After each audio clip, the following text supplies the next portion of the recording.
Abadesa del llanto, prelada de los lutos, ¿qué oficio de difuntos reza vuestra amargura? Si la cruz, como árbol de sangre en la negrura, es nido temporal donde rojean los frutos. Hábito de pesares, reales atributos, esa frente que acepta la doliente tonsura, y esos ojos que saben la mortal desventura de tantas madres solas en duelos absolutos.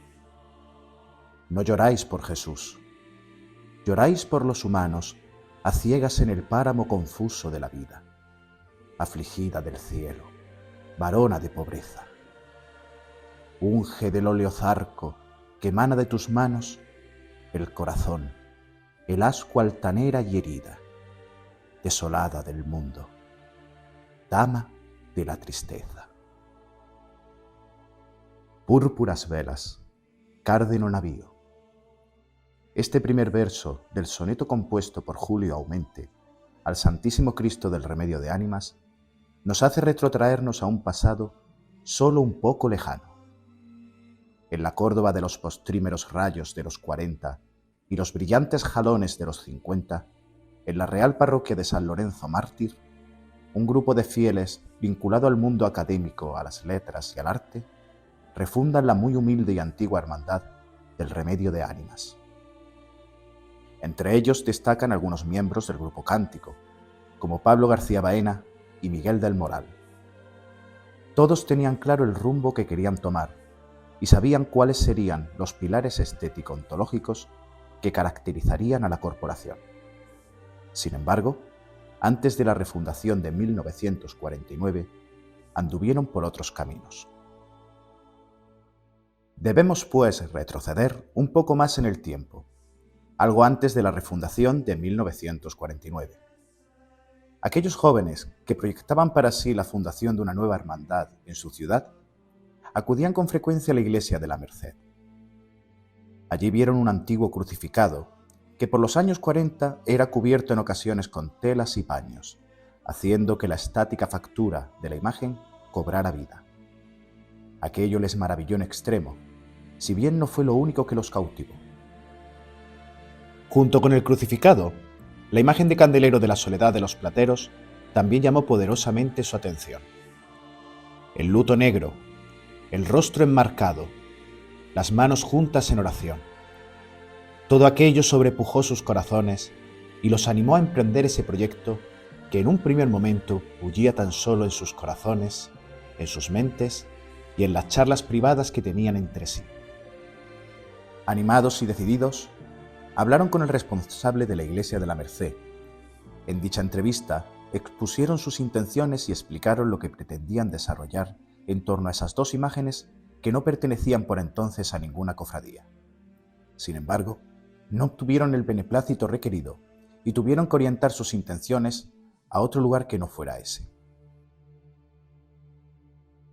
Entonces alguien se tropezó con ellos y les dijo: en la iglesia de San Lorenzo hay un viejo crucificado. ¿Por qué no vais allí y preguntáis? Ese consejo dirigió sus pasos a una nueva oportunidad. Sin duda, varios de ellos ya conocían tanto la parroquia como la imagen, aunque tal vez en sus ensoñaciones no cayeron en la cuenta de la oportunidad que allí aguardaba. Quizás solo la providencia divina era capaz de vislumbrar aquello que dormitaba en la antigua iglesia fernandina. Cuando llegaron, observaron la imagen del crucificado desgastada por el paso del tiempo. Con ánimos renovados, hablaron con el párroco de aquel entonces y providencialmente aceptó su propuesta. De este modo, la corporación empezó a latir por primera vez tras mucho tiempo. El obispo de Córdoba, a la sazón fray Albino, aprobó en ese año de 1949 las nuevas reglas de aquella hermandad que era heredera de la Cofradía del Santísimo Sacramento y la de las Ánimas del Purgatorio, ambas de San Lorenzo. Asimismo, la imagen del Santísimo Cristo del Remedio de Ánimas fue restaurada por Miguel del Moral, y su primera salida procesional se produjo en 1951, tras vencer innumerables dificultades, de las cuales hay casi tantas en el campo de la anécdota como en el de la historia, según palabras de Murillo Rojas en los 80. Algunos de los refundadores de aquel momento fueron Miguel del Moral, Pablo García Baena, Andrés Boollo y Ángel de la Torre. Pero, a pesar de todos estos avances, más allá de todas estas acciones que irán perfilando la hermandad, dentro del seno de la misma latía un sentimiento: encontrar la imagen de una dolorosa, como aquella de la Iglesia de la Merced, que fuera cotitular de la recientemente renovada y antigua hermandad de las Ánimas de San Lorenzo.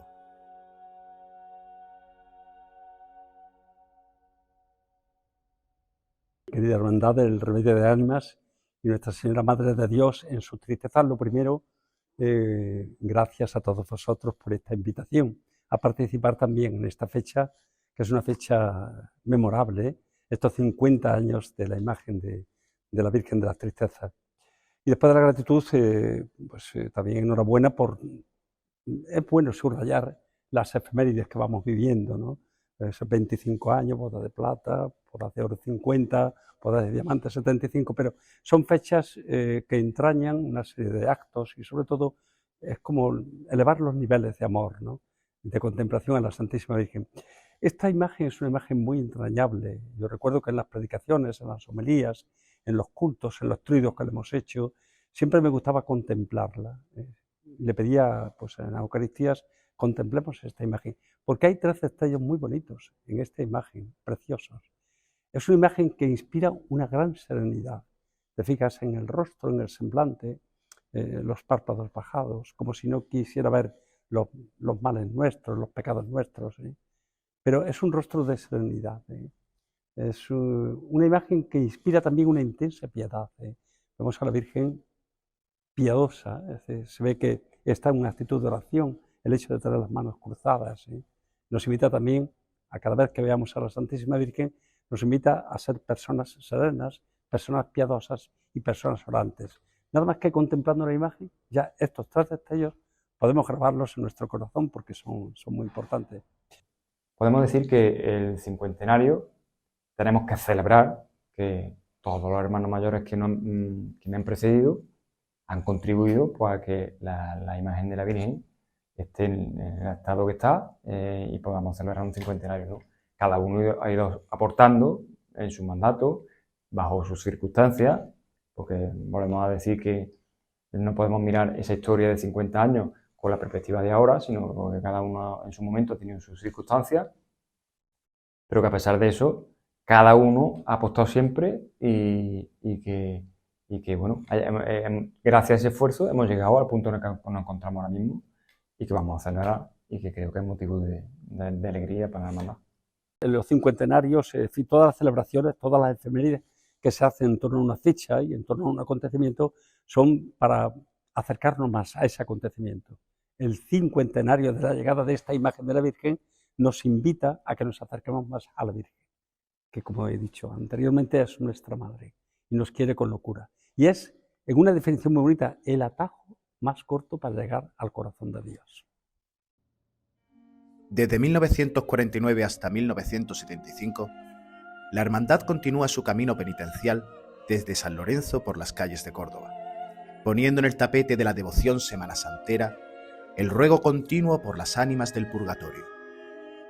El Santísimo Cristo del Remedio de Ánimas presidía el devoto ejercicio de todos aquellos hermanos que, en la oscuridad solemne del lunes santo, entre faroles de viático, rosarios, escapularios y misereres, en silencio orante, rogaban a Dios por aquellos que por sí mismos ya no pueden alcanzar mayores méritos.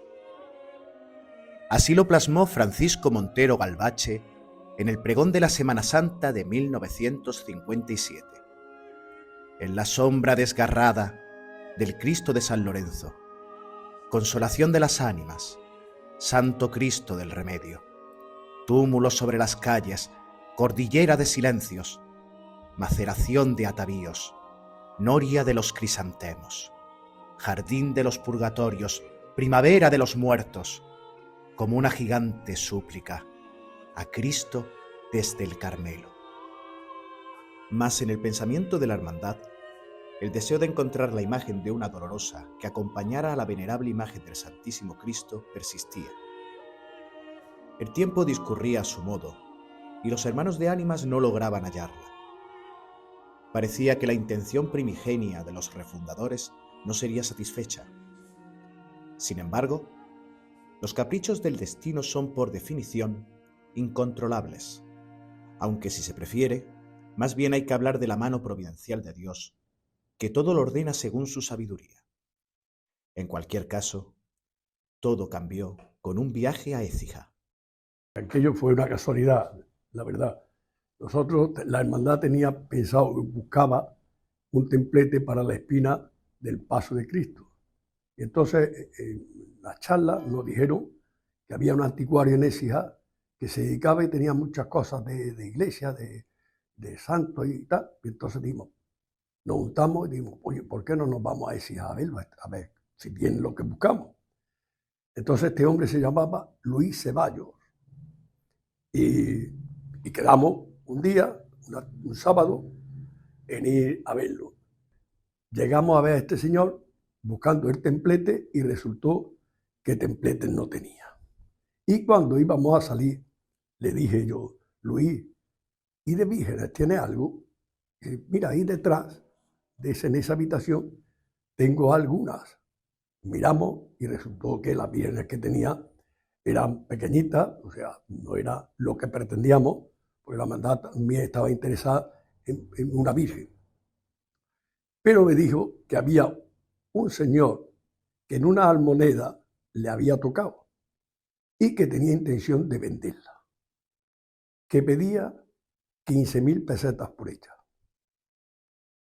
Le dimos que si podíamos ir a verla. Y nos desplazamos. Entonces fuimos a casa de una señora que era una casa señorial, grande, unos pasillos muy anchos, y nos iba a enseñar la Virgen. Y entonces nos íbamos a andar por el pasillo, y decía, ¿esta mujer dónde nos va a llevar? Nos va a llevar. Y cuando quisimos acordar, dice, y aquí está la Virgen. Y cuando llegamos a la habitación, que era un dormitorio donde estaba en una hornacina, con un manto normal y corriente, azul, una diadema. Con las manos puestas así, y entonces, pues es lo que se quería, una cosa de esas. Y cuando la vimos no dudamos nada en decir, esta Virgen nos tenemos que llevar para Córdoba. Y entonces le pedimos que si la podíamos sacar a la galería para hacerle una foto. Nos dijo que sí, la sacamos, le hicimos una foto, pero no podíamos decidir porque eso era una cosa de junta, no podía ser 3 personas tomar una determinación. Entonces, cuando acabamos y nos veníamos, le dije yo a Antonio Castillo, Antonio, esta Virgen me dice algo. Dice, a mí también. Entonces, llegamos aquí, a Córdoba, y montamos una reunión urgente para tomar una determinación. Y se aprobó que se comprara. Cuando a los pocos días, llamamos a este Luis Ceballos, nos dijo que la señora que cuidaba de la casa no estaba dispuesta a que se vendiera, o sea, que no había nada que hacer. Lo llamamos varias veces hasta que ya un día nos dijo, mira, que yo de este tema no quiero saber nada. Bueno, pero no nos convenció. Y en otro sábado, dijimos, ¿por qué no nos vamos a Écija? Volvimos a Écija. Antonio Castellón seguro que iba, no sé si éramos los mismos, y llegamos a ver a Luis Ceballos, nos dijo, mira, yo de esto no quiero saber nada, pero os voy a poner en contacto. Así que nos fuimos a la casa esta, otra vez, nos recibió este señor, empezamos a hablar, y me dice, mira, yo me llevé un Alto Guadalquivir que se editaba El Monte de Piedad en aquella época, con los nombres, en la contraportada tenía los nombres de los hermanos mayores y de las hermandades, de cada hermandad. Entonces aparecía mi nombre y mi carnet de identidad, lógicamente, porque pensábamos que lo que querían es que íbamos un poco a especular, comprar y para vender y tal, y una cosa más fiable que esto. Entonces fuimos a verlo, nos recibió y tal, y dice, bueno, pues Mi hermano dice que sí, que la vende, pero 25.000. A todo esto, habíamos, entre dinero de hermandad y lo que pusimos, llevábamos 20.000 pesetas. Es lo que llevábamos. Entonces, nos dicen 25.000. Pues no lo tenemos, dijimos nosotros. Le dije, ¿yo puedo hablar con su hermano? Sí, sí. Cogió el teléfono, lo llamó y le dije, vamos a ver, mire usted, cuando queríamos comprarla, cuando la primera vez nos pidió usted 15.000, ahora nos pidió usted 25. ¿Usted qué le parece que de las 15.000 nosotros subimos 5 y usted va a dar 5 y lo dejamos en 20.000? Pues mira, me parece bien. Dile a mi hermano que se ponga y que haga un papel y os lleváis la Virgen. Y fue una experiencia muy bonita, veníamos muy contentos, yo creo que es uno de los viajes más bonitos que yo he hecho de ESIS a Córdoba, y la verdad que fue un éxito cuando llegamos y sacamos la Virgen y se vio la Virgen. Hombre, lo que pasa es que la imagen no estaba de policromía y eso no estaba bien, pero bueno, luego se restauró y ahí está.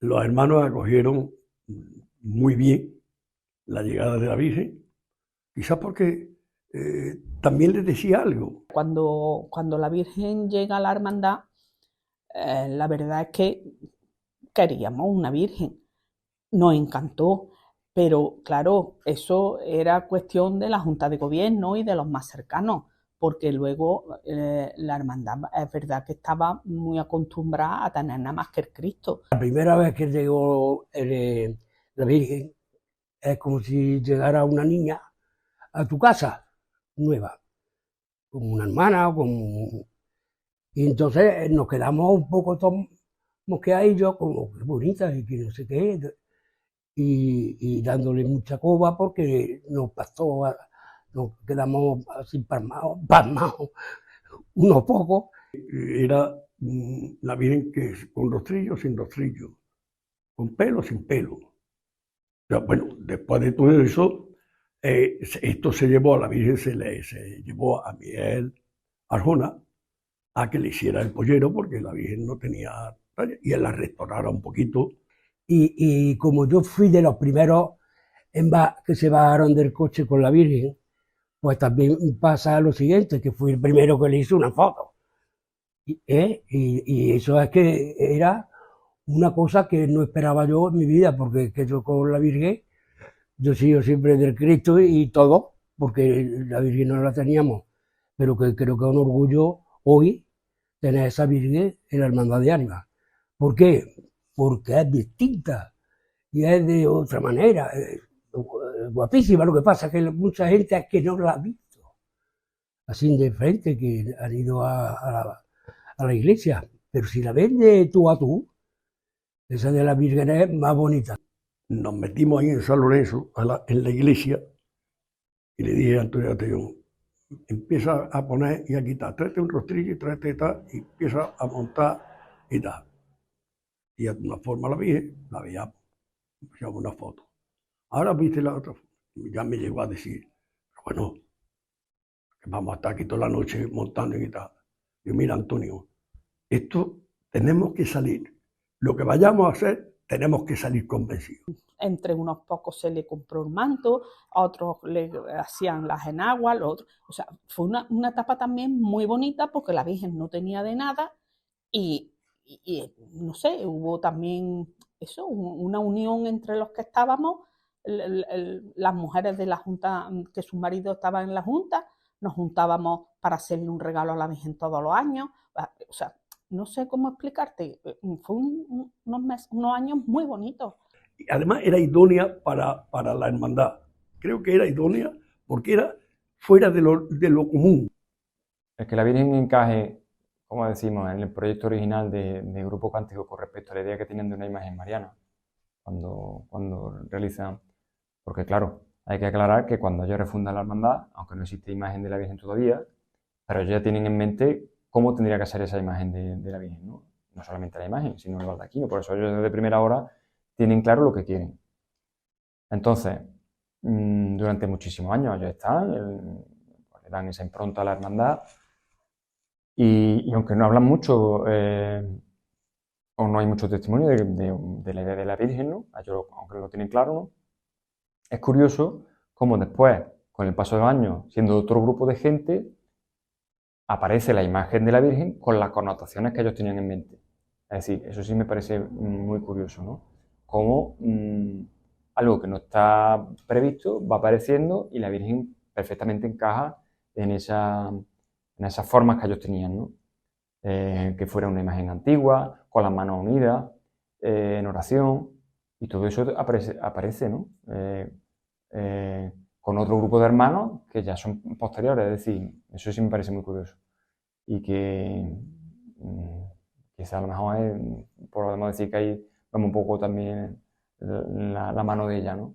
Que ella llega a su casa y poco a poco se adapta a la hermandad. Ella es la que debería estar en la hermandad. Cuando se encontró la Virgen en Écija, como sabéis, todo el mundo estaba muy contento que habíamos encontrado a la Virgen, la Virgen, la Virgen, pero cuando llegó la Virgen aquí, la Virgen estaba muy solita, muy solita, muy solita. A mí me llenó siempre porque estaba con esa ropa tan malita que traía y como la pusieron tan de negro, tan con ropa prestada y con ropa que regalaron y el manto, las sayas, todo fueron, que otras hermandades nos ayudaron, a mí siempre me llenó, y estuvo muchos años solita en la capilla de lo que hoy es la borriquita. Bueno, en esos momentos hay que entender un poco también que lo que no podemos analizar es la hermandad hace a lo mejor 30 o 40 años, tal y como la vemos hoy día o con un pensamiento actual, ¿no? Sino que las hermandades pues tienen sus circunstancias y depende también del momento. Entonces, se tiene que entender también que una hermandad a la que llega una imagen que es de Cristo, por así decirlo, como la entendemos los cofrades, pues bueno, pues la Virgen no puede tener ese tirón que tiene la imagen del Cristo, estando recién llegada, ¿no? Entonces, poco a poco es cuando la imagen de la Virgen pues va cogiendo un poco su sitio y sus devotos, sus personas más cercanas, ¿no? Pues en un principio, pues cuando yo me hago cargo, pues como estábamos comentando, de preparar la imagen, montarla en el paso, vestirla, pues bueno, pues hay unas personas que sí se acercan o deciden ayudarme porque ellos necesitan o piensan que su sitio es ese también y que la Virgen necesita su sitio y que ellos pues se ofrecen en ese sentido, ¿no? Entonces, bueno, pues nuestros primeros años que estamos hablando, pues no todo el mundo se acercaba, porque lo preferente era la imagen del Cristo, ¿no? Entonces, con esas personas que tuvimos cercanas, pues sí tengo un apego especial, ¿no? Pues claro, los que me ayudaron a vestirla, a montar, el paso, nos denominamos los de la Virgen, ¿no? Por así hablar de forma coloquial. Pero son personas con las que tengo un cariño enorme y con las que sigo compartiendo estos ratos. Y con los que me gustaría compartir algunos más, lo que pasa es que, claro, hoy en día, como vamos todo tan deprisa, y evidentemente las circunstancias de cada persona pues cambian, ¿no? Y hay personas pues, que no viven ya en Córdoba o que están, pues, ya no, su circunstancia no le permite estar tantas horas o estar tan cercanas, pero evidentemente yo lo recuerdo a todos con mucho cariño y con mucha gratitud, porque evidentemente ayudaron mucho. Cuando yo veía eso, hubo un año, y eso te lo puede decir José Ignacio, hubo un año que, bueno, antes empezábamos a arreglar a Cristo y a la Virgen una vez que pasaba el rescatado, o sea que empezábamos sobre las 11, 11 y pico, 12 de la noche, era cuando y nos daban las 8, las 9 de la mañana metidos en la iglesia. Y hubo un año particularmente que había muchísima gente para las flores del Cristo, para las cosas del Cristo, y hubo una persona, no te puedo decir quién, porque nosotros siempre, los dos juntitos en nuestro sitio, pum, pum, pum, pum, mano a mano, siempre los dos juntitos. Y hubo una persona que dijo, este año ya hemos terminado. Ay, a mí me salió mi San Lorenzo, como decía mi marido, te sale el San Lorenzo, ra, ra, ra. Y pegué un bocinazo en la iglesia y le dije, digo, pero bueno, la hermandad de ánimas que hay nada más que Cristo, porque la Virgen la teníamos media del paso, una parte arreglar, la otra no habíamos empezado siquiera. Y entonces se quedó toda la iglesia en silencio, todos los que estaban en silencio, y fue cuando empezaron a venir a cortar y a ayudarnos, pero hemos estado muchos años él y yo y él. Y ahora en la actualidad, a ver que la Virgen muchas veces se termina antes que el Cristo, con diferencia de ahora, es porque hay mucha gente que ayuda a la Virgen y que está con ella. No voy a decir que Cristo no tenga a nadie, porque sigue siendo el fuerte, sigue siendo él, pero la Virgen está cogiendo su sitio y me alegra muchísimo. El 8 de noviembre del año 1975 ocurrió por fin lo insospechado. La parroquia se engalanó para la bendición tan esperada. Los bancos de la nave fernandina se llenaron de hermanos y fieles que no quisieron perderse el momento. Don Valeriano Orden, párroco por aquel entonces de San Lorenzo, ofició la misa donde se bendijo la sagrada imagen. Cerca estaban las esposas de los miembros de la Junta de Gobierno, que hicieron de madrinas en aquella ocasión tan especial. El nombre de la talla era claro: Nuestra Señora Madre de Dios, es decir, la Theotokos, la de Hípara, aquella que llevó en su seno al Verbo encarnado. La venerable imagen desde entonces portaría tan honorable título que fue motivo de todo un concilio ecuménico ocurrido en Éfeso en el siglo V después de Cristo. Nuestra Señora Madre de Dios, la Madre de Dios, pero en sus tristezas. El título original que la Junta de Gobierno quiso darle fue sin duda el de Madre de Dios. Tras este anhelo se fundamentaba la variopinta devoción de los hermanos, que veían en Nuestra Señora el modelo de la Virgen de los Dolores y el de la Virgen del Carmen, entre otros. En efecto, Nuestra Señora Madre de Dios en sus tristezas tiene una sutil influencia con respecto a Nuestra Señora de los Dolores, aunque la talla bendecida en San Lorenzo era algo más antigua que la titular de San Jacinto. Del mismo modo, la devoción por las ánimas del purgatorio se ve influida por el santo escapulario de la Virgen del Carmen, el cual lucirá la talla sacra desde un primer momento. El purgatorio, las almas y la salvación, con María como intercesora, justificaban el uso del sacramental carmelitano. Las manos unidas en actitud de oración rubrican esta idea y sentimiento que aún hoy se pregona tácitamente. Pero, ¿por qué en sus tristezas? Parece que el colofón de su nombre se justifica por el carácter penitencial de la hermandad. En efecto, Nuestra Señora reza detrás de su cortejo de nazarenos, que a su vez la separan del paso de su divino Hijo. A los misereres solemnes silvanados en el viento, la Virgen dolorosa se ampara en su Stabat Mater, compungida pero serena, triste pero confiada. Las tristezas de María son cantadas por su coro. O quam tristis et afflicta, fuit illa benedicta, mater unigeniti.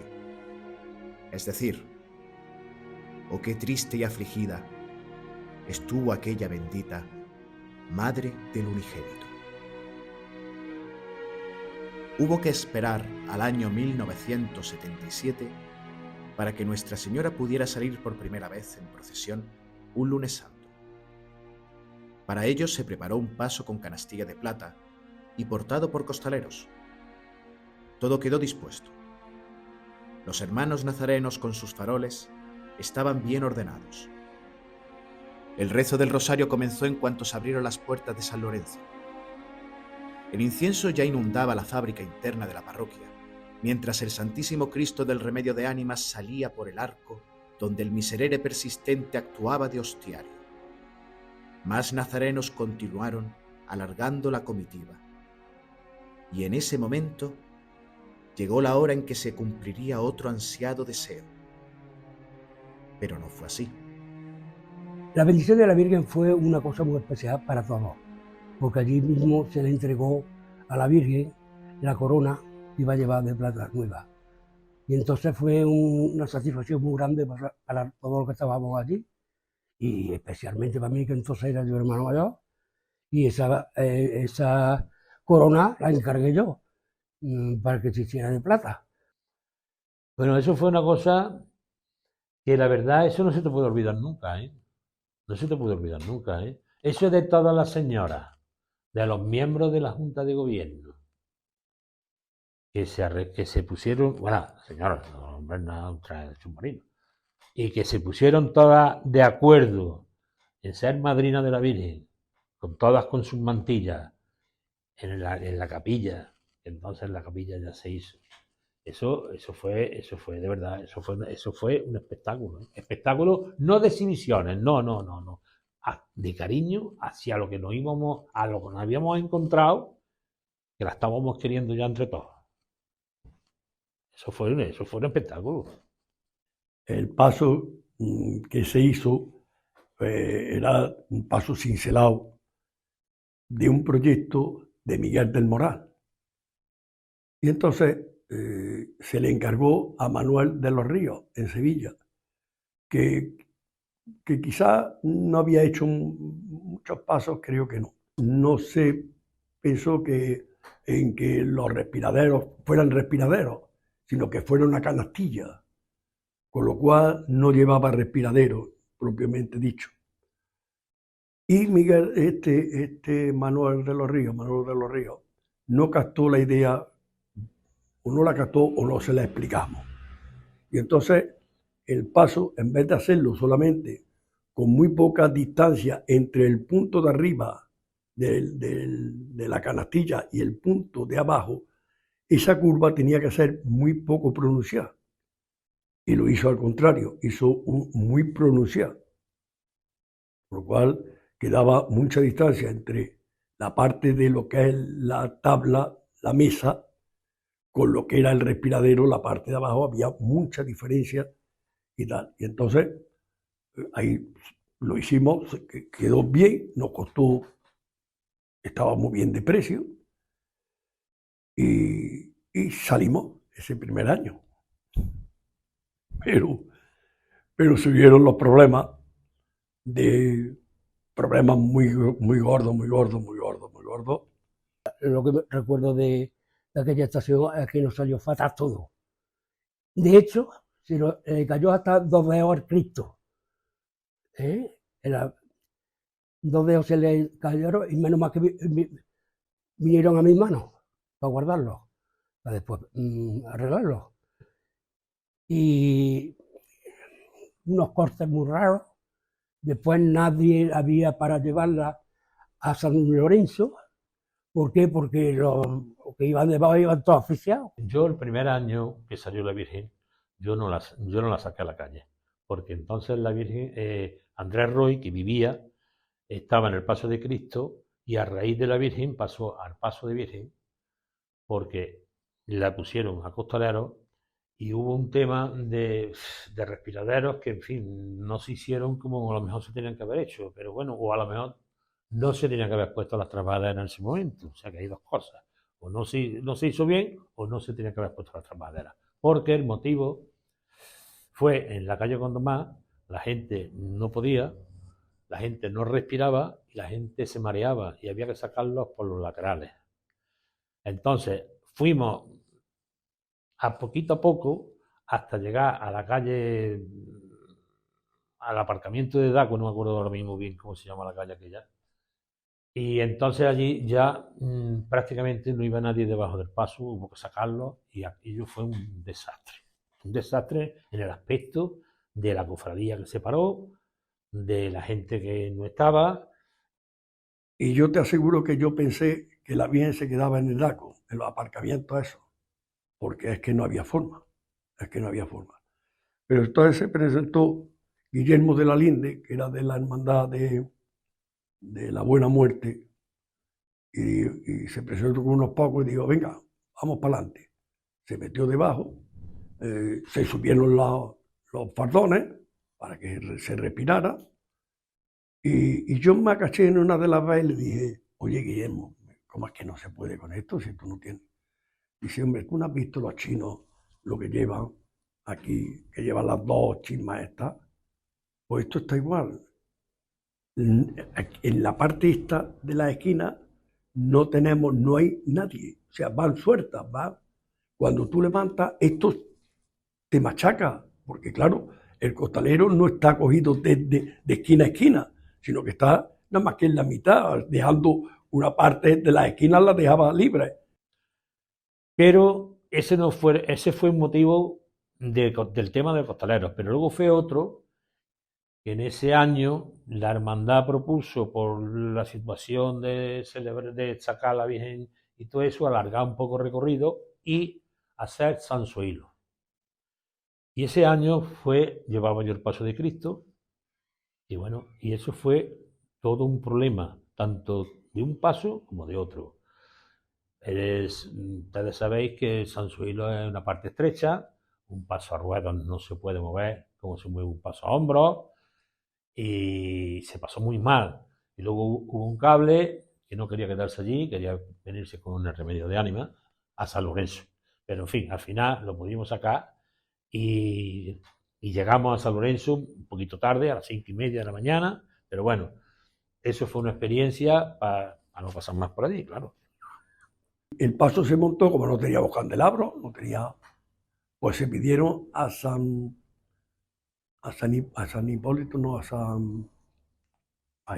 Capuchino, se le pidieron unos candelabros que eran de altar, con lo cual te puedes imaginar lo finillo y la poca resistencia que tenía. Y se pusieron los 4.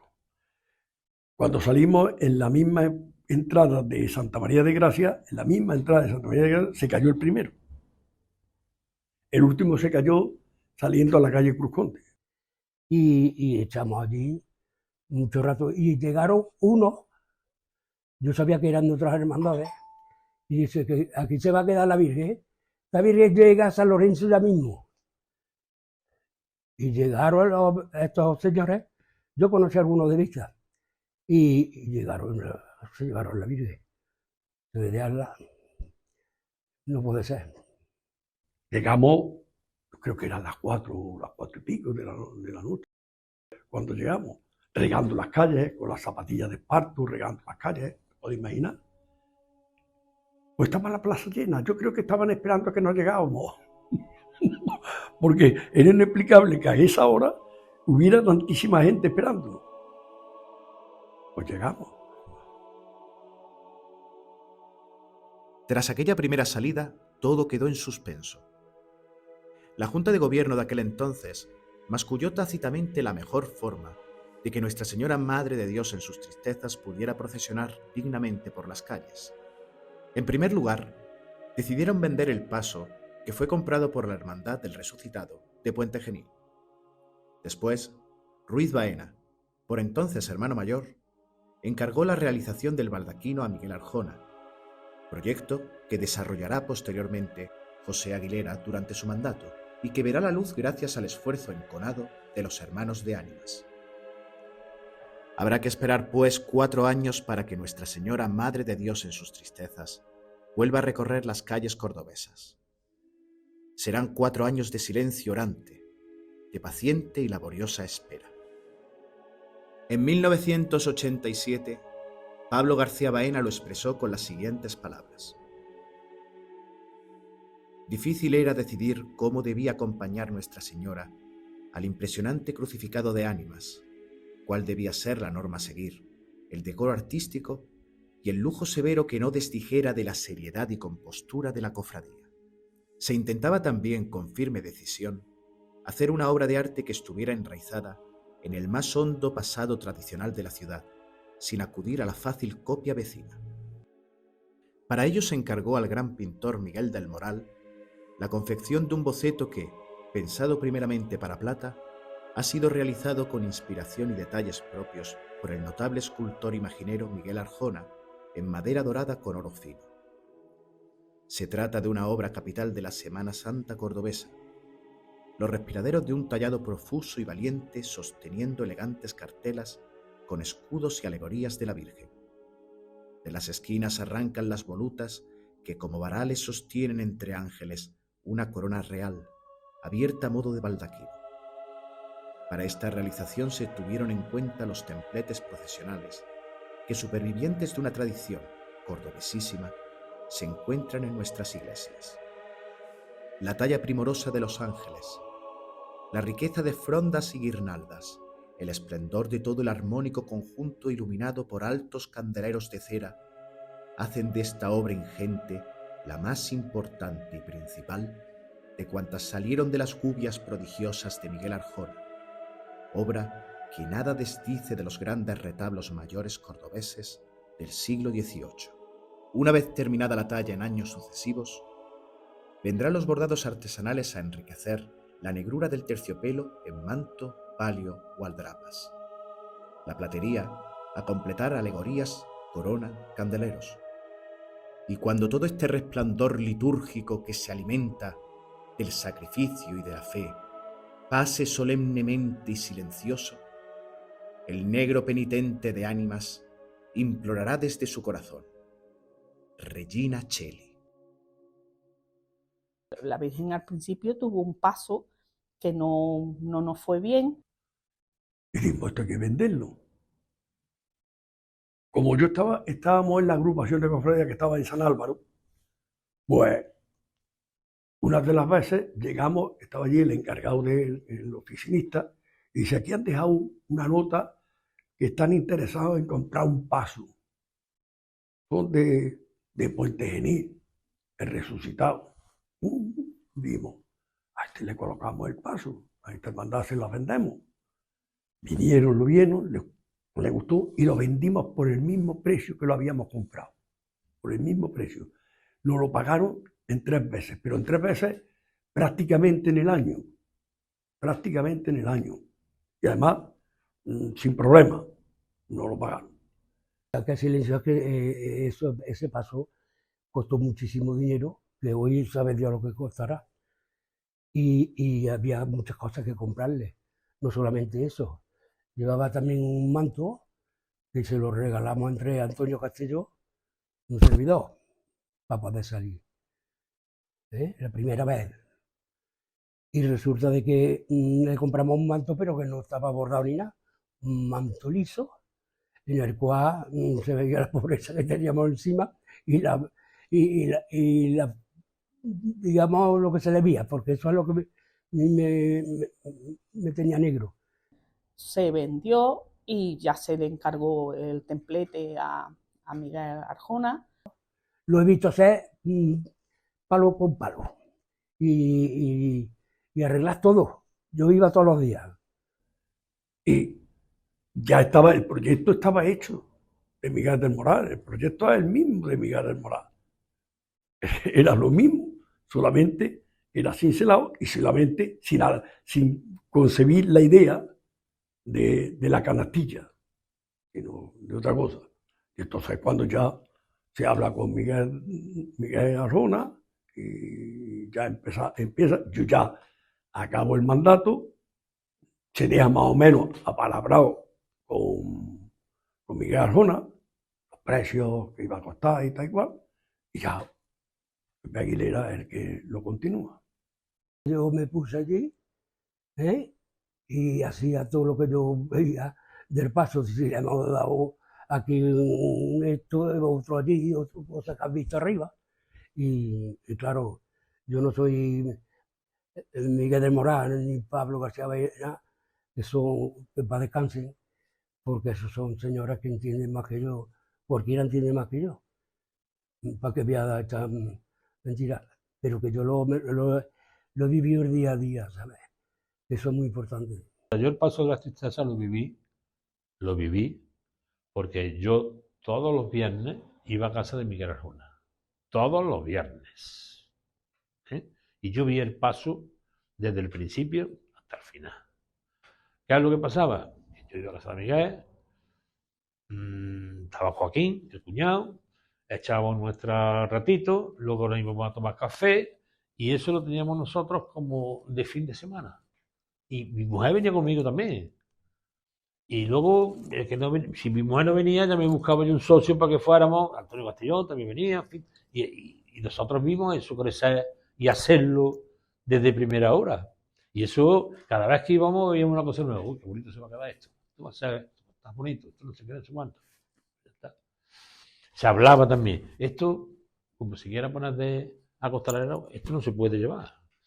Digo, ¿no? Y yo decía para mí, claro, que no se va a llevar, si lo que queréis es que no se lleve, que se lleve arugada, pues lo estáis poniendo como hay que ponerlo para que no se lleve. Además, hizo una obra de arte, Miguel Arjona, con el paso, porque él nos enseñaba, mira, fíjate la talla que por aquí puedes meter una mano y te sale. O sea, que no era, que era hecho lo había hecho a conciencia, además, pero bien hecho, bien hecho. Hombre, un barbaquino no es un paso, digamos, un paso normal, ¿no? Como lo hay en toda España. Este barbaquino estaba muy bien hecho todo lo que lleva actualmente. Lo único que algunos no merendaban con eso. Yo, la verdad, al primero me quedé mosqueado, pero ya después cuando los barbaquinos, son muchos barbaquinos. Y ahora más todavía, porque es una preciosidad. La idea de culminar las 4 esquinas del baldaquino nace un poco en base a la necesidad de completar el paso. Es decir, en un principio ese diseño de Miguel del Moral, que luego lleva a la práctica Miguel Arjona, pues resulta que, pues que contempla unas veneras en las esquinas, pero que en un principio pues, parecía que no llevaba nada, ¿no? Sí entendieron los primeros, los primeros priostas y los primeros mayordomos que se encargaban de montar el paso, pues que era un sitio donde podría llevar unas flores, ¿no? Pues como un poco herencia de otros pasos, de otros templetes que sí llevaban en la esquina flores, ¿no? Algo que con el tiempo pues parecía que no era lo más adecuado, ¿no? Para un paso tan serio y sobre todo que quizá buscaba un poco más seguir con la iconografía y completarlo en ese sentido, ¿no? Entonces, bueno, pues en ese caso yo era el mayordomo de la hermandad, se me pidió parecer en ese momento y bueno, pues mi aportación fue pues, decir o presentar cuál sería mi propuesta, ¿no? En este caso pues fueron los arcángeles, ¿no? Que como todos sabemos son San Rafael, Gabriel y San Miguel, al que habría que añadir un cuarto, al ser 4 esquinas, y mi propuesta fue Uriel, puesto que, bueno, pues aunque sea apócrifo, pues es un poco el que está presente en los lugares de las apariciones marianas, según la tradición. Y esa fue un poco la idea. Y se llegó a realizar, porque gracias a Dios pudimos pagar esa cantidad que nos pidió y así portó con nosotros estupendamente. A mí no me ponían ni un no. Yo digo, es que no te traigo nada más que tanto. Lo que tú traigas está bien traído. Y una manera de atender eso fue lo que me hizo a mí seguir trabajando. Pero que en los tiempos que me dio, lo pagué. Y eran dinero, y eran bastante dinero. Cuando la Virgen sale la primera vez con el barbaquino, hay que ponerse en aquella época. Y eso lo viví yo como mujer del hermano mayor. El baldaquino no es lo mismo que un palio. El palio lo vas haciendo poco a poco y lo vas pagando poco a poco. El baldaquino tuvimos que hacerlo todo entero y se debía todo. Pero cuando vino el baldaquino, hubo que poner muchas cosas para poder salir y no teníamos un duro. Y ahí echamos mano todos, unos regalaban una cosa, otros. Y lo primero, eso nos dio una unidad a la hermandad porque todos estábamos a una. Y hasta que el bardaquino se pagó, fueron unos años duros. Estaba Pepe Aguilera, mi marido de hermano mayor, pero fueron unos años duros en el sentido de, bueno, no sabíamos ya cómo vender papeletas, vender loterías, pero se pagó, se consiguió y ahí está. Es un orgullo para todos los que estuvimos en ese tiempo. Cada vez que lo vemos, pues decimos, madre mía, lo que hemos conseguido. No uno solo, sino los que estábamos. Tú llevas una Virgen, tú llevas la Virgen de las Tristezas, rezando, cantando por detrás. silencio, la gente rezando, y tú, cuando se para la Virgen, te pones a mirar a la Sara, y te están mirando a ti. Tú no eres el protagonista ahí, es la de arriba. Me brota del corazón un poema bello. Recito mis versos a un rey. Mi lengua es ágil pluma de escribano.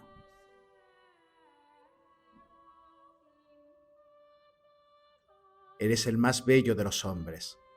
En tus labios se derrama la gracia. El Señor te bendice eternamente. Tu trono, oh Dios, permanece para siempre. Cetro de rectitud es tu cetro real.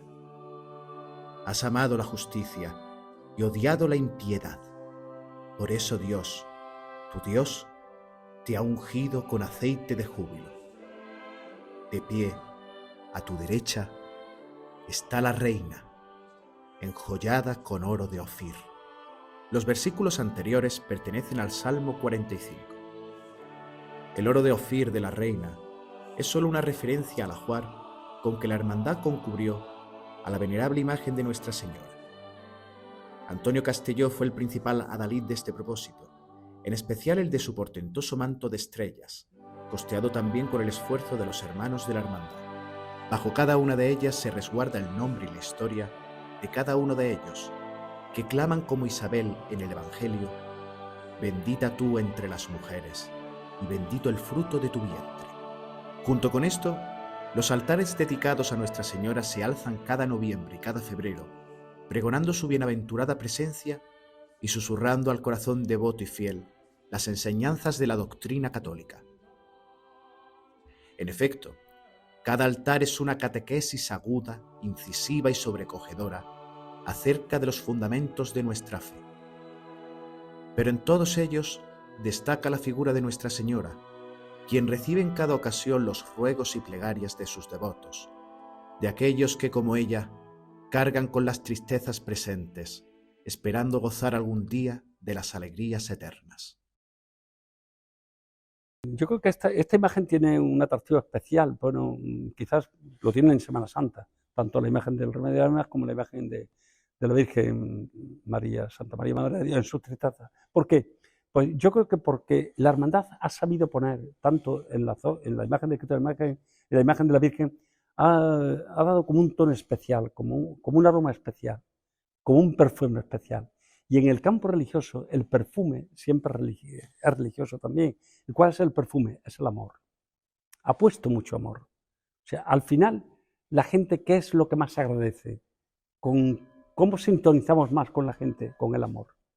Yo me he convencido en toda la pastoral de todos mis años, desde la época del Bacar, ¿no?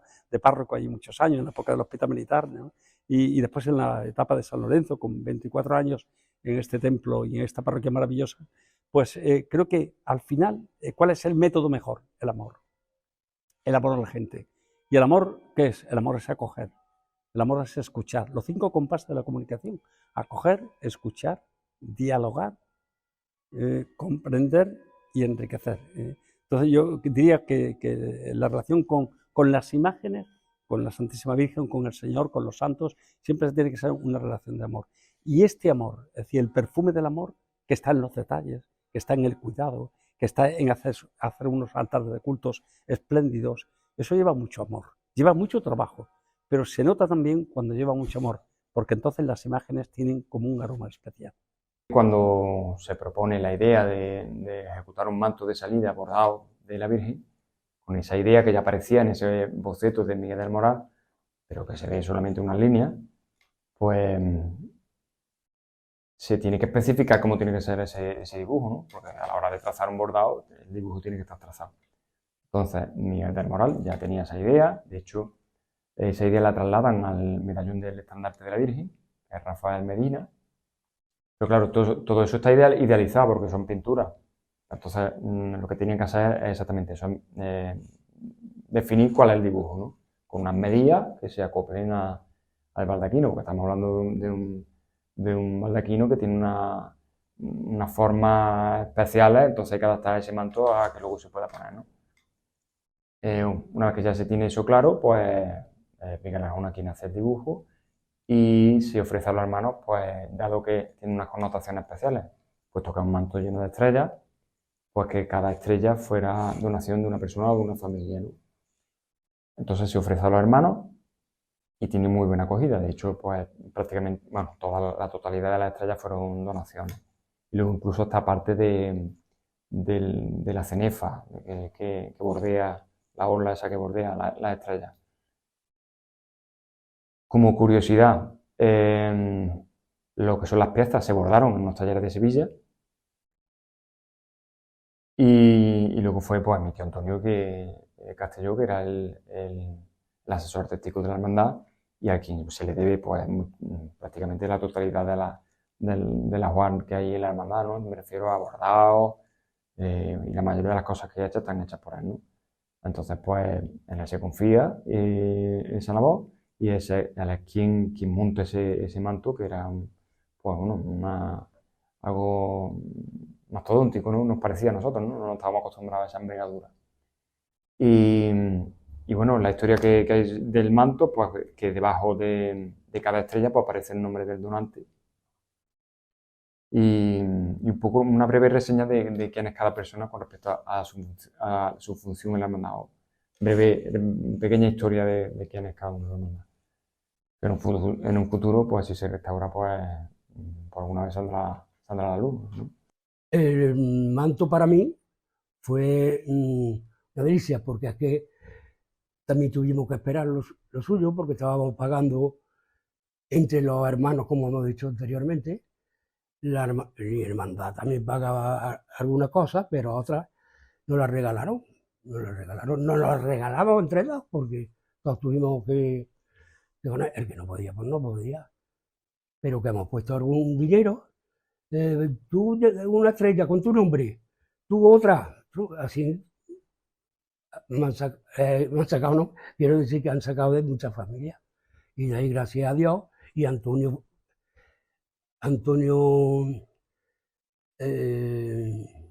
Castelló, pues ha sido una pieza fundamental. ¿Por qué? Porque se ha tirado yendo a Sevilla con esta señora para decirle, no, esto lo quiero más para allá o para acá.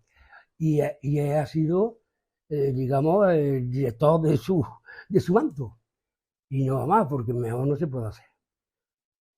Cuando veo el manto me acuerdo porque he ido al campo muchas veces a ver a mi hermano hacerlo. Pero es que no puedo decir solamente el manto. Es que yo cuando veo esos altares que montamos y veo los bordados y ahí veo las manos de mi hermano. O sea que es que mi hermano Antonio ha tenido su vida dedicada también a la hermandad. Entonces, él ya no está, pero está su obra, porque donde mire está la mano de Antonio. Pues la composición de los altares, para que sean de una forma catequética, pues primeramente no es algo que yo haya inventado, sino que es algo que yo bueno, pues ha sido una especie como de herencia que hemos tenido en la hermandad y poco a poco nosotros hemos procurado pues ir enriqueciendo. Entonces, no se trata de exponer enseres de forma arbitraria, ¿no? Sino que más bien pues bueno, jugar con los elementos, con los atributos, para que no se quede solo en una contemplación, sino que nos provoque una meditación en el altar de culto. En este caso, al ser de la Virgen, pues hay muchísimas, se puede sacar mucha de la iconografía de la Virgen, de los atributos, de la alegoría, de los pasajes de la Virgen, de la vida y como madre, como maestra, como modelo, pues cualquier alusión a la Virgen que se pueda hacer en una composición, pues creo que ayuda a la meditación, también depende de la celebración que estemos haciendo, del tiempo litúrgico y sobre todo que nos provoque un pensamiento, que nos lleve, que cuando veamos una serie de atributos o como estamos hablando, una serie de alegorías, que entendamos lo que significa y que nos acerque mucho más a entender lo que es el misterio de la Virgen. El altar de 2020 pues tenía unas connotaciones especiales, en el sentido de que tanto los altares como las obras efímeras para los besamanos o besapiés se tienen que adaptar al momento. Es decir, había una circunstancia, que teníamos la pandemia, entonces se exponía la imagen de la Virgen, pero no se podía besar, por el motivo que ya todos conocemos, ¿no? Entonces, pues eso daba pie pues, a hacer otro tipo de interpretación que normalmente no se puede hacer, porque la función principal de un montaje de cultos para un besamanos es que la gente pueda acercarse a besar la mano. Entonces, en este caso, era todo lo contrario, hacer algo que no tuviera el requisito de tener que besar la mano. Entonces, eso dio pie pues, a representar la Asunción de la Virgen, que es normalmente pues, algo que no se puede hacer. Y bueno, pues la verdad que se programó con un tiempo suficiente, se trabajó muchísimo y ese fue el efecto que al final causó. Tempus fugit, dice el famoso tópico latino. En efecto, los años discurren por la hermandad, haciendo y deshaciendo sin descanso. La imagen de Nuestra Señora, como elemento material, sufre también el rigor del tiempo. La intervención en un primer momento de Miguel del Moral, en los 70, precisa en 2015 de una revisión rigurosa. Para ello, la hermandad contacta con Ana Infante de la Torre. Su conocimiento científico y sus habilidades técnicas no solo recuperarán la primigenia policromía, sino que además posibilitará la posible atribución histórica de la imagen gracias a los conocimientos de Agustín Camargo, historiador del arte. De este modo, junto con el nombre de Nuestra Señora Madre de Dios en sus tristezas, surgirá el de un conocido imaginero antequerano, Antonio del Castillo. Cuando a mí se me encargó la restauración de la imagen de Nuestra Madre de Dios en sus tristezas, pues lo primero que se me vino a la mente fue darle gracias. Yo nunca me imaginaba ni me imaginé que iba a ser escogida para este trabajo. Fue una cosa como eso, obra de ella. Para mí siempre ha sido, la Hermandad de Ánimas ha sido como un referente desde que era pequeña.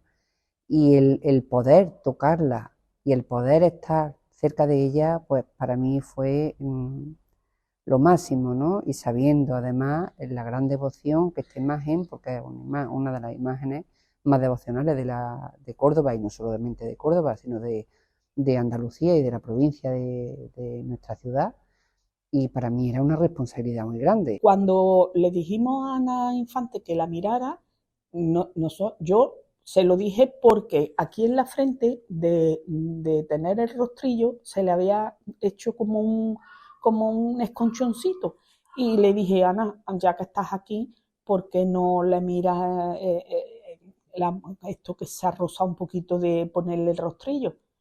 Y por eso le quitamos el rostrillo y ella lo estuvo viendo.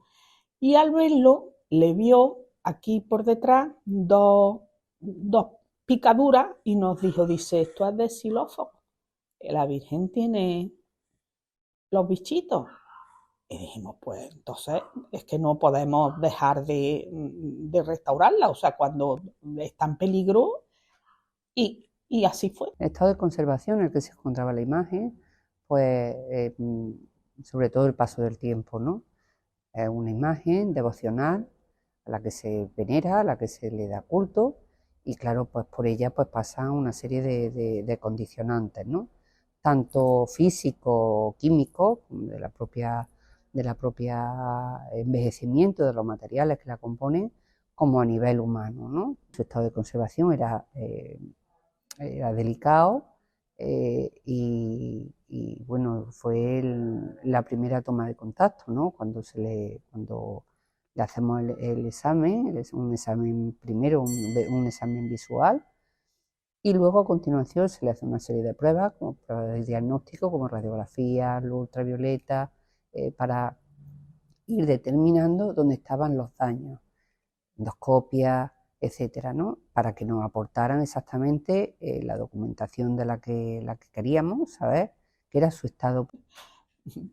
Cuando Ana como yo venía todos los días, a lo mismo que hacía cuando el Cristo, yo venía a ver cómo iba la restauración de la Virgen, Y cuando Ana me habla de que la policromía original la tiene debajo, pues le dije, bueno, enséñanosla, que veamos la diferencia, porque como no entendíamos mucho. Entonces Ana lo que hace es que no enseña media cara con la policromía original y media como estaba. Y la verdad, cuando te pones delante, pues, madre mía, es que es una diferencia enorme. Y yo me acuerdo que optamos por eso, decirlo a la Junta de Gobierno y tirar para adelante. Y no me arrepiento. Pero fue un momento de que nos decían, madre mía, ¿acierto o no? Pero cuando vimos que era lo antiguo y que la Virgen mejoraba muchísimo, pues dijimos, pues para adelante. Y ya está. Pero fue un momento durillo. Los momentos más delicados de lo que fue el proceso de intervención fue la hora de la limpieza. La hora de la limpieza es muy complicado porque, claro, más con los acontecimientos que estamos viendo recientemente, pues puede haber cambios, claro, puede haber cambios en la imagen. Teníamos un repinte anterior y lo que se hizo fue eliminarlo, porque ya estaba, primero los barnices estaban oxidados, también cuando se intervino el Cristo también se le quitaron los barnices oxidados. Pero a la Virgen lo que se le retiró fue el repinte, entonces era lo que más podía causar un poco más de impresión, ¿no? de ver su policromía original. En este caso, pues aquí la tenemos, ¿no? Vemos como el resultado. Y fue muy gratificante. Sí, es verdad que yo tenía un poco de miedo, ¿no? Porque no sabía la reacción de los fieles y la reacción de la ciudad entera de Córdoba, porque no es solamente los fieles que vienen a rezar a la Virgen, sino es que la Virgen, la Hermandad de Ánimas es un referente. Entonces yo sabía que iba a haber comentarios de todo tipo, ¿no? Pero bueno, aquí está Ana para soportarlo, buenos y malos, ¿no? Y la Virgen me ayuda, y me ha ayudado, me ayudó y me sigue ayudando. Era algo que esperábamos, por lo menos por mi parte. Los que somos un poco más, no iba a decir capellitas, pero quizá un poco más curiosos, pues con respecto al arte me refiero. Pues sí entendíamos que bueno, la policromía que tenía pues, era propia de la que hacía Miguel Arjona en su momento, pero que posiblemente podría tener bajo esa policromía pues la original, ¿no? Entonces cuando era algo que esperamos en el sentido de que teníamos por lo menos la necesidad de hacer una cata para saber, tener esa información, y una vez pues, que se tuvo esa veracidad, pues fue ya cuando la Junta de Gobierno decidió pues, apostar por la policromía original, que, bueno, que evidentemente eso te causa un poco de miedo al principio, ¿no? Porque, como decía Ana, cuando haces una cata no sabes exactamente cuál va a ser el área de conservación de esa policromía antigua y no sabes si va a haber laguna o no. Pero, bueno, pues se apostó por eso. Y gracias a Dios, pues se recuperó por completo y bueno, pues la restauración fue una revelación, ¿no? Sobre todo devolverle a la imagen esa impronta original y pues, sobre todo de calidad artística, ¿no? La restauración de la imagen fue en parte el punto de partida por el hecho de que al recuperarse la policromía original pues permite un análisis más profundo de la imagen a la hora de compararla con otras. Pero en verdad fue todo más fruto de la casualidad, porque en el momento que yo veo una foto de la Virgen de Mayor de los de Cabra, es ese el punto de partida de la investigación, porque toda investigación tiene siempre algo que te da la sospecha y es el hilo del que tirar, y a partir de ahí pues ya vas confirmando los datos o no. Durante la intervención, cuando se eliminaron los repintes, y se dio ya a conocer cuando se puso la imagen ya restaurada, pues que tenía muchas similitudes con con otras imágenes del escultor antequerano Antonio del Castillo. Entonces, claro, cuando tenía el repinte no se veían bien lo que eran los frescores, no se veían bien lo que es la técnica exactamente, pero en el momento que se limpió y se devolvió su estado original, pues se afianzó lo que este historiador ya nos venía contando, que la imagen podía ser de las manos del escultor antequerano Antonio del Castillo. En este caso, los hallazgos que fueron decisivos para realizar esta atribución, pues está basado en la comparación de los rasgos de estilo con otras imágenes. Como la imagen de la Virgen de las Tristezas estaba considerada anónima, en este caso significa que no hay ninguna documentación al respecto que pueda certificar el autor, tampoco se encontró ningún documento en el interior de la Virgen o sobre ella, pues entonces solo queda la opción de recurrir a la comparación estilística con otras imágenes para poder encontrar el autor de la misma. En este caso, como ya hemos comentado, el punto de partida fue la relación, la similitud con la Virgen del Mayor Dolor de Cabra, que es el hilo del que tirar para realizar la investigación. En este caso, una vez establecido el paralelismo, que era muy claro, pues el siguiente paso es profundizar, indagar, a ver si sobre la Virgen de Cabra tenemos algún dato alusivo al autor. En este caso, dio la casualidad de que recientemente se había publicado un libro, una monografía sobre Antonio del Castillo, el escultor antequerano, publicado por Jesús Romero, que entre todas las imágenes que introducía en el catálogo del autor estaba la de Cabra. Por tanto, como la de Cabra ya está atribuida a Antonio del Castillo, dada la similitud con la Virgen de las Tristezas, solo cabe la opción de que ambas sean del mismo autor. Esto es el punto de partida. Sobre algo más concluyente que hay para realizar esta atribución, en este caso lo tengo claro, porque es algo en lo que me he ido fijando a lo largo de la investigación, porque es lo que te da la clave. En cada autor, no siempre se da el caso, pero suele ser bastante frecuente, tiene, digamos, una seña de identidad, un detalle concreto que hacen la mayoría de sus obras y es lo que lo identifica. Digamos que es como una especie de firma. Todos sabemos, por ejemplo, en el caso de Juan de Mesa, que es el pliegue horizontal en el cuello, pues en este caso, Antonio del Castillo, yo he observado que en muchas de sus imágenes lo que repite es una línea que marca horizontal en el párpado, paralela al filo, al borde del párpado superior. No sabemos si en búsqueda de marcar cierta madurez a la imagen, o más bien como queriendo dejar entrever una hinchazón por el llanto. Podríamos decir que desafío especial a la hora de establecer la conexión entre imágenes, pues podría ser la Virgen de las Tristezas, por su forma de vestir, pues al llevar rostrillo hay ciertos rasgos como el cuello, las orejas, el óvalo facial que quedan ocultos o no se ven claramente, la frente. Eso, quieras que no, pues complica a la hora de comparar con otras imágenes que normalmente pues sí son detalles que tiene a la vista. Aparte de todo esto, pues lo normal en cualquier caso de este tipo, en cualquier estudio sobre imágenes, pues las restauraciones, en cualquier imagen, lo primero que se altera es la policromía. Porque con el paso de los siglos, la policromía se va deteriorando y ahí suele renovarse. Entonces la policromía es muy raro que alguna imagen llegue con su policromía original. Entonces cada imagen tiene una policromía diferente, eso quieras que no altera mucho, aparte la policromía o cualquier otra intervención que haya tenido. Para el patrimonio artístico y cultural cordobés, que se certifique la autoría de la Virgen de las Tristezas, pues claro, tiene importancia desde el punto de vista de que en las cofradías pues tenemos imaginería antigua, pero en Córdoba, que se conozca el autor, pues tenemos muy pocas imágenes. Si ya tenemos otro más. Es una atribución, pero bastante certera a este respecto.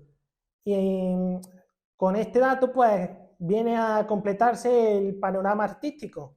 Digamos que la secuencia histórico-artística de la imaginería procesional en Córdoba pues queda más completa a la hora de hacer una visión global de lo que es este arte aplicado en este caso a las cofradías.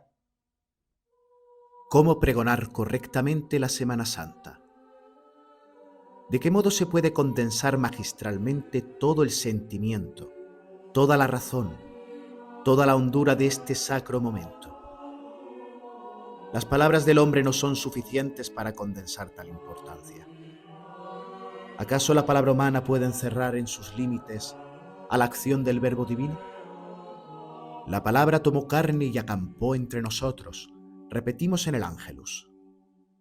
De la misma manera, cada Semana Santa, intentamos encarnar la trascendencia de este tiempo sagrado mediante carteles que anuncien lo que, una vez más, y por siempre hasta el fin de la historia, debemos y queremos pregonar a los cuatro vientos. Que Cristo, el Hijo de Dios, padeció y murió por nosotros en muerte de cruz, pero al tercer día resucitó según su palabra. Por ello, que el artista Fernando Vaquero eligiera la imagen de Nuestra Señora para presidir el cartel de la Semana Santa de Córdoba del año 2020 fue del todo insospechado y providencial. Insospechado porque era la primera vez que ella, la Madre de Dios en sus tristezas, protagonizaba el cartel de la Semana Santa, acompañada por una escena castiza cordobesa que solo la innegable influencia de Julio Romero de Torres podía encapsular en las pinceladas de un lienzo.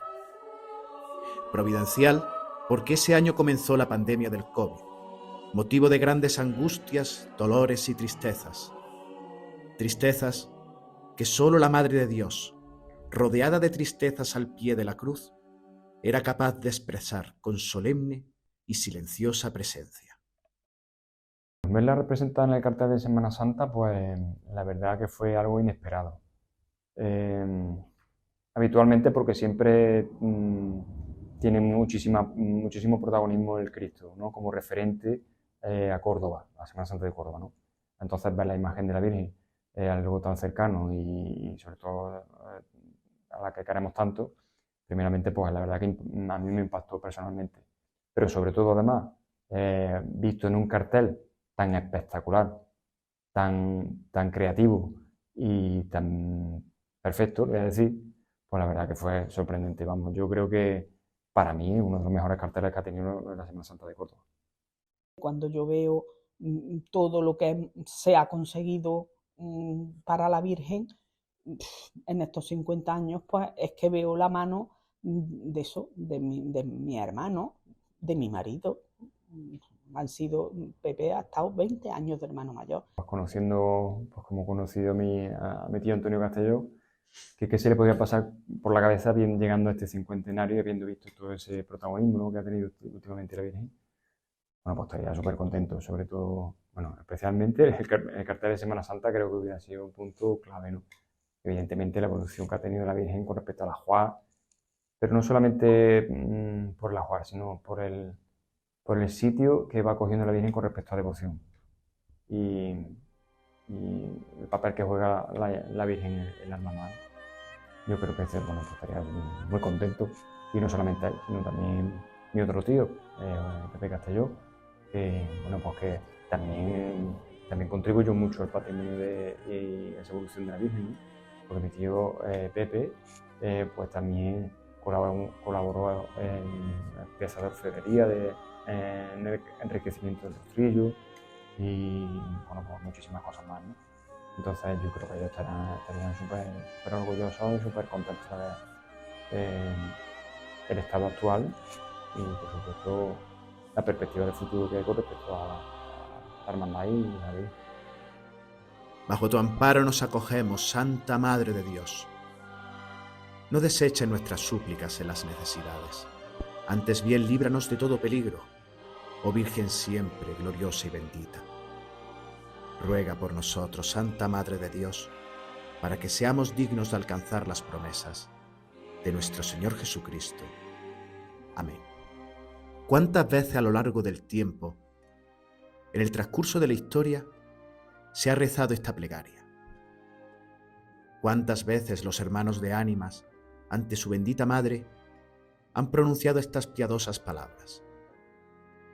No hay narrador que pueda expresar el significado profundo que se esconde, tímida y portentosamente, detrás de estas oraciones, regadas con lágrimas en el silencio, constreñidas de miedo e incertidumbre, impulsadas por la esperanza firme de que ella, la Santísima Virgen, las recogía en sus manos y las presentaba ante Dios, Señor de ánimas. Es la voz de los hermanos la más adecuada para expresar la grandeza del misterio que se revela ante un Dios que acoge nuestros ruegos y atiende nuestras súplicas por intercesión de Nuestra Señora. Solo cabe decir que nada es casual, todo tiene un sentido trascendente y místico que toca el alma de quien lo recibe y lo convierte en testimonio viviente de la providencia del cielo.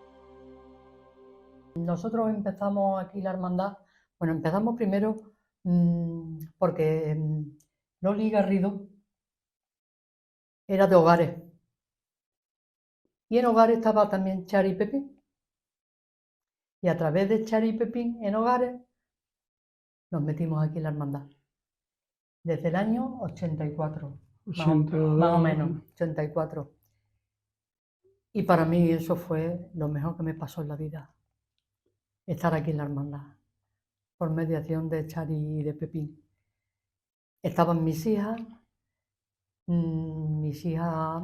cantaban en el coro, y desde entonces ha sido para mí un apego muy grande para la hermandad, para nosotros. La verdad es que nosotros siempre, Dios nos ha dado fe y nos ha ayudado siempre mucho, y en esos momentos sí que yo particularmente tuve, me ayudó muchísimo la Virgen, muchísimo, porque no perdí nunca la esperanza. La niña estuvo muy malita, incluso la pusieron por la cardiopatía que presentaba vírica, que se desconoce dónde procedía, ya en lista de espera de trasplante de corazón, y realmente yo la oración, vamos, yo prácticamente no estaba allí en la sala de espera, yo estaba en la capilla de lo que es la Reina Sofía, y realmente con mi estampa de la Virgen, y realmente creo que me dio a Miguel y a mí y a toda la familia mucha serenidad de ánimo, y a veces lo pienso, que cómo pudimos estar allí un mes esperando acontecimientos que en la primera mitad del mes fueron bastante tristes, y sin embargo ella nos ayudó muchísimo, la verdad. Estoy totalmente convencida de ello, de que fue ella la que obró el milagro y intercedió, y la niña salió por ella misma, sí. El corazón de la Virgen tiene una connotación para todos muy especial, porque ese corazón se hizo pensando en que lo íbamos a pagar entre varios hermanos para que la Virgen tuviera esa presea. Quizá para las personas que lo veían pues era un atributo más de la Virgen, ¿no? Pero tanto el corazón como muchísimas piezas que forman parte de la joya de la Virgen tienen una historia detrás. Quizá el de la Virgen pues sea un poco más, el que nos hemos sentido un poco más cercano y con una emotividad quizá más profunda, ¿no? Como fue el caso pues de la familia de Lidia, ¿no? Que fue un caso muy cercano que tuvimos, y bueno, pues siempre que se lo ponemos a la imagen, pues nos recuerda esos momentos que vivimos, que fueron muy duros. Bueno, nosotros vivimos una situación con una amiga aquí en la hermandad, ¿no? Que bueno, pues teníamos pues eso, 15 años, ¿no? Era el grupo de chicas que estábamos aquí en la hermandad, y entre ellas pues estaba Lidia, ¿no? Que era compañera además de colegio y demás, ¿no? Y bueno, pues éramos unas niñas cuando pues la vida te da un toque de atención, ¿no? Y bueno, pues tuvo un accidente y falleció. Lucía éramos amigas éramos amigas las dos desde el colegio. era muy amiga, las dos se llevaban muy bien, se entendían con la edad que tenía. Pues imagínate cuando los médicos no saben lo que tiene tu hija y te dicen que no sabe lo que va a pasar, es decir, la desahucian, ¿eh? Ahí es cuando te tienes que apoyar en alguien, ¿no? Y nosotros pues nos apoyamos en la hermandad y en sus titulares y en la Virgen, ¿no? Y yo solamente recuerdo pues cosas buenas de la hermandad, de mi hermandad, de cómo nos ayudó y nos apoyó en esos momentos tan tristes y tan difíciles que tuvimos. Que aún recuerdo y me emociono. Entonces eso fue pues un tramo muy difícil, muy complicado aquí en la hermandad. Yo recuerdo, porque lo recuerdo el día, la tarde, ¿no? que pasó, que pues lo típico, niñas que salíamos, era un viernes, salíamos, ¿no? Quedábamos para dar un paseo y demás, y fue entonces ahí cuando pues, nos enteramos de que había ocurrido el accidente y demás. Y entonces cuando yo llegué para lo que es avisar a mis padres, ¿no? Porque ya de lo que había ocurrido, pues justo estaban en la hermandad y estaba que había llegado el corazón que se le iba a regalar a la Virgen de las Tristezas. Yo recuerdo haber entrado a decir, no sabéis lo que ha ocurrido y demás, y estar toda la gente en lo que era en la mesa de junta, con algo allí, yo en ese momento no sabía lo que era, ¿no? Con algo allí que estaban viendo, cuando yo llegué diciendo, oye, mira, pues que ha pasado esto, y yo recuerdo que hacer así, guardar lo que en ese momento no sabía qué era, y salir corriendo, ¿no? Salir corriendo para el hospital, ¿no? Pero la historia empieza, que me lo propuso Antonio Castelló. Antonio me dijo, Antonio, ¿podemos hacer algo? Digo, lo que tú quieras.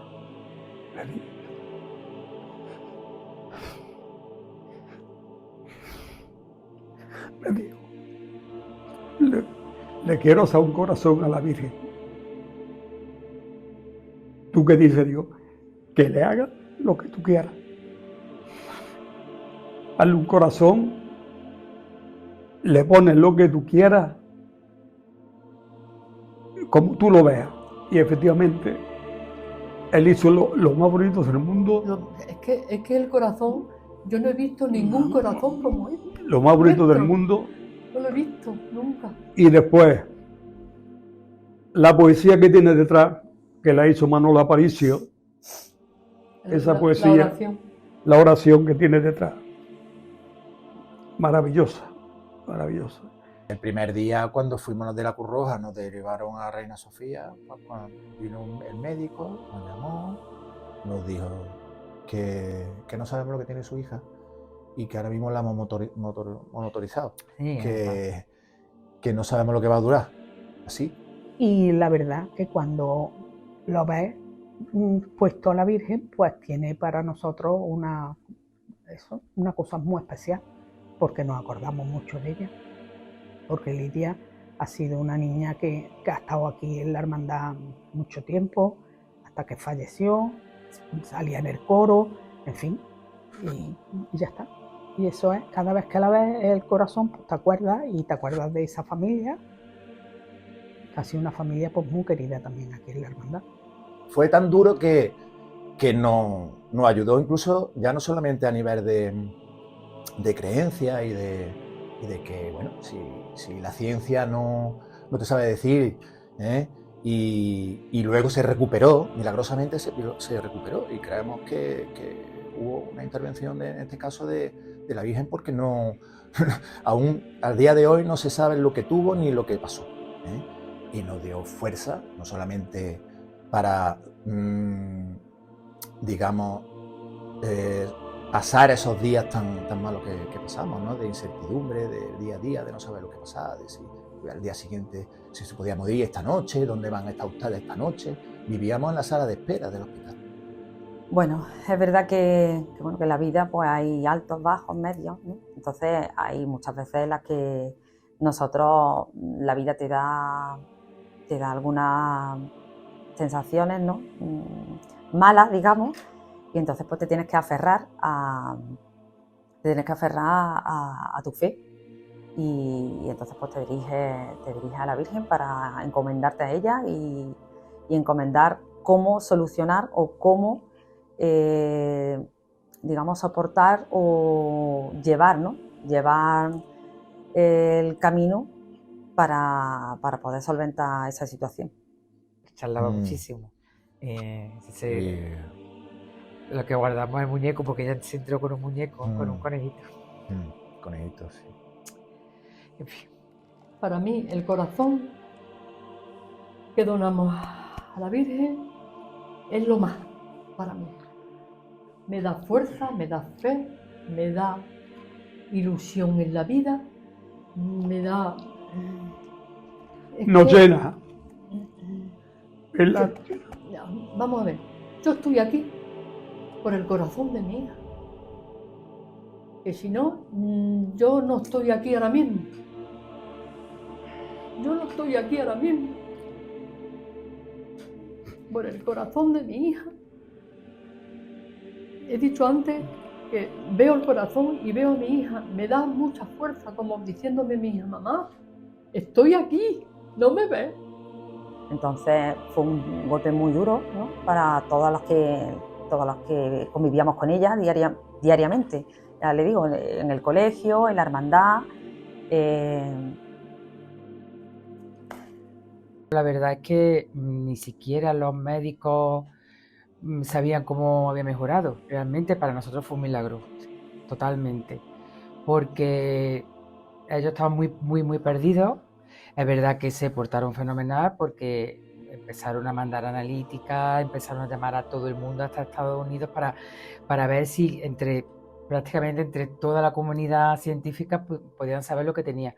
Y sin embargo, cuando la niña empezó a mejorar, no supieron decirnos por cómo estaba mejor, por qué estaba mejorando y qué es lo que habían hecho, porque ellos no habían hecho nada más que mantenerla con vida, porque claro, tenía muchos problemas cardíacos, hepáticos, tenía una disfunción total de todo el organismo y realmente empezó a mejorar y para ellos también fue una gran alegría, pero que no supieron jamás decirnos por qué. Nosotros sí que consideramos que fue un milagro, una intercesión de la Virgen. Sí.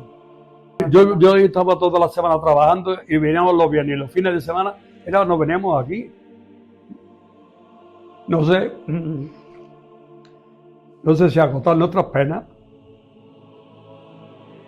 No, es que no nos dejaban, porque no nos dejaban que estuviésemos tristes. Veniros. Tristes, es que no nos dejaban tristes. No nos dejaban que nos viniésemos abajo.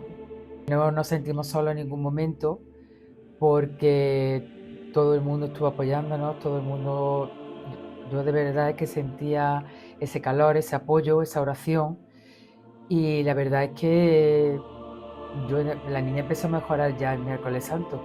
La verdad es que cuando iban, cuando nos cogían de la mano, cuando ese rostro de dolor, cuando ellos también, nosotros sabíamos que sentían casi, bueno, pueden sentir lo mismo que nosotros, pero que estaban sufriendo por nosotros, eso es impagable, realmente. Y desde luego mi Cristo es mi Cristo, pero la Virgen no la cambio por nada. Yo la veo la más bonita del mundo. Ella es el ejemplo a seguir. Digamos que ella es la mujer perfecta, ¿no? Es la primera discípula de Jesús que cumple, es decir, que cumple su palabra y que es fiel seguidora, ¿no? Entonces por eso aparte de ser madre, es maestra y es los pasos que debemos seguir. También es un refugio a la que podemos acudir cuando tenemos algún problema y sobre todo que ella completa esa vocación del Cristo como remedio de alma, ¿no? Sino que ella es mediadora de la salvación del alma, a la que pues le dedicamos nuestras oraciones y a quien encomendamos a nuestros familiares, a los que ya no están entre nosotros, y por la salvación de su alma. La Virgen para mí sea de la vocación que sea, es una gran intercesora para mí, porque, vuelvo a repetir, cuando yo tengo los problemas, pues se los pedí a ella y me los solucionó. Se llame como se llame, la Virgen es la misma. Entonces, cuando yo necesité ese favor, la Virgen de las Tristezas no estaba con nosotros todavía. Pero para mí, por eso cuando la recibimos aquí, a la Virgen de las Tristezas, para mí yo recibía a la Virgen. A mí me daba igual el nombre que tuviera, porque para mí la Virgen, se llame como se llame, es la Madre de Dios. Pues al cabo de estos 50 años, yo a la Virgen, cuando le rezo, lo que le digo es que me siga iluminando, que me siga llevando de la mano por el camino y que nos siga haciendo humildes. Que esto no es algo para vanagloriarte ni nada por el estilo. Esto es pues, un camino, es el servir a y el aprender, porque gracias a la hermandad, gracias a los titulares, aprendes mucho dentro de lo que es la vida cristiana. Y yo creo que ahora mismo en la vida en la que estamos hace falta mucho de vida cristiana y sobre todo de formación y de entender muchas cosas, y la Virgen es la que te lleva siempre y te guía el camino para llegar a donde haga falta. Lo que representa para mí es más que antes, porque es que todavía la quiero más que antes. ¿Qué pasa? Que yo he vivido con ella 50 años, y en 50 años se quiere más que cuando conoce una persona. Entonces, un santo por eso, quiero decir, y porque eres más a todo. Porque para mí esto es una cosa grande. Es grande porque yo he vivido cosas muy grandes aquí en Ánima. Como cofrade, como estando en la Junta de Gobierno e incluso haciendo otras cosas que me han gustado porque era mi forma de ser. Es un referente desde el principio y la sentimos como nuestra en ese sentido, ¿no? La cercanía que tenemos con ella desde primera hora no es algo, digamos, irónico, sino que algo práctico y palpable, ¿no? Puesto que estamos cerca de ella y trabajando por y por ella, ¿no? No puedo explicar lo que yo siento cuando estoy delante de ella. No lo sé. Ha estado conmigo en los momentos difíciles, en los momentos malos, en los momentos muy malos. Y entonces siento mucha devoción y siento mucho cariño. No te puedo contestar, no sé qué contestarte. Ella siempre está. Es decir, que ella siempre está en un segundo plano. O sea, su cometido es como buscarla un poco como modelo, ¿no? Es decir, no ser protagonista, sino seguir trabajando, pertenecer a una hermandad de forma siendo humilde como es ella, y yo creo que eso es lo que nos enseña, ¿no? Ella siempre estar presente, pero dejando siempre de protagonista a su hijo. Es de nuestra madre, la que nos protege, la que se encomienda por nosotros ante el Señor, y realmente estoy muy contenta de poder celebrar con la hermandad este 50 aniversario. Sí. Para mí, la Virgen es una satisfacción, una alegría y un honor, y quizá un orgullo. Yo, cuando me pongo delante, le digo, ¿quién te ha visto y quién te ve?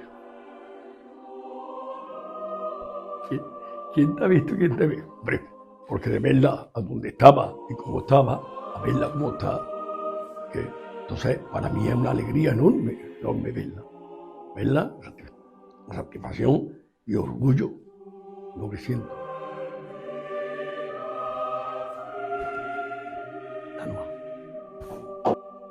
Que nos siga cuidando, que su manto grande sea lo más grande posible. Que nos cuide, que ella sabe cómo hacerlo. El testimonio de Isabel y Antonio es en sí mismo un evangelio escrito con lágrimas y esperanza. Donde la vida les golpeó con el dolor más insoportable, la Virgen de las Tristezas se hizo presente con la ternura de una madre que nunca abandona a sus hijos. No fue casualidad. En el mismo instante en que partía Lidia hacia el cielo, llegaba a Córdoba el corazón de la Virgen, como un signo eterno de que en el pecho de la madre quedaba custodiado el recuerdo imborrable de aquella niña. Desde entonces, cada vez que los hermanos se postran ante la Señora, saben que allí late también la inocencia de Lidia y el amor inquebrantable de una familia que decidió transformar su dolor en entrega. La Virgen de las Tristezas no solo lleva en su pecho un corazón, lleva la historia viva de quienes han confiado en ella, de quienes han depositado su fe, sus lágrimas y sus sueños en sus manos abiertas. Entre esas historias, la de Isabel y Antonio se erige como un faro que ilumina toda la hermandad. Ellos nos recuerdan que el amor a María no se queda en palabras, sino que se hace vida, se hace entrega y se convierte en herencia para los hijos y para los hijos de los hijos. Hoy, 50 años después de su llegada, Córdoba entera se prepara para rendir honores a la Madre de Dios en sus tristezas. Pero más allá de las solemnidades, lo que permanece es el latido silencioso de quienes han sabido encontrar en ella no solo a una Virgen vestida de luto, sino una Madre que abraza, que consuela y que abre el camino de la esperanza. Que este cincuentenario sea, pues, un canto de amor colectivo, porque donde ella está siempre el corazón de su pueblo, y en su pecho de madre laten para siempre las tristezas y las esperanzas de Córdoba.